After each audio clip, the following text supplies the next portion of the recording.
কলমে লেখা প্রেম। রোদেলা বিকেলটা ছিল ঠিক গল্পের মতো।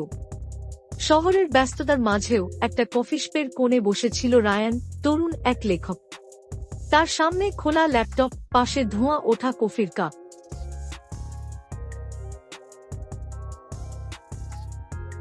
কিবোর্ডে আঙুল চলছে, কিন্তু মনটা আটকে আছে কোথাও, না কারো কাছে।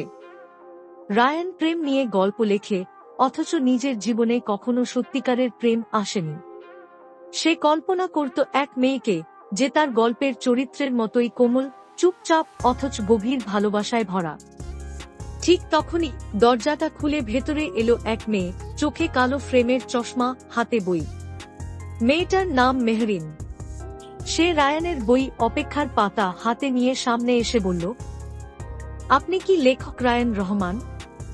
রায়ান একটু অবাক, তারপর হেসে বলল, হ্যাঁ, তবে আমার বই কেউ পড়ে চিনেছে এটা আজ প্রথম।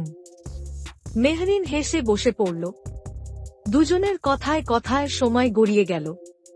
কফির চুমুকে, শব্দের ভেতর, চোখের ভাষায় এক অজানা টান তৈরি হল।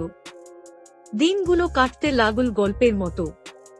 রায়ানের নতুন গল্পের প্রতিটি পাতায় এখন মেহরিন, তার হাসি, তার কথা, তার নীরবতা।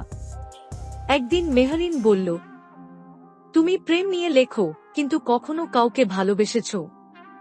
রায়ান চুপ করে রইল, তারপর বলল, হ্যাঁ, এখন লিখছি সেই গল্প যার নায়িকা তুমি। মেহরিনের চোখ ভিজে উঠল। আর রায়ান কলমে লিখল তার জীবনের সবচেয়ে সুন্দর গল্প। কলমে লেখা প্রেম, যেখানে লেখক ও চরিত্র মিলেমিশে এক হয়ে গেল।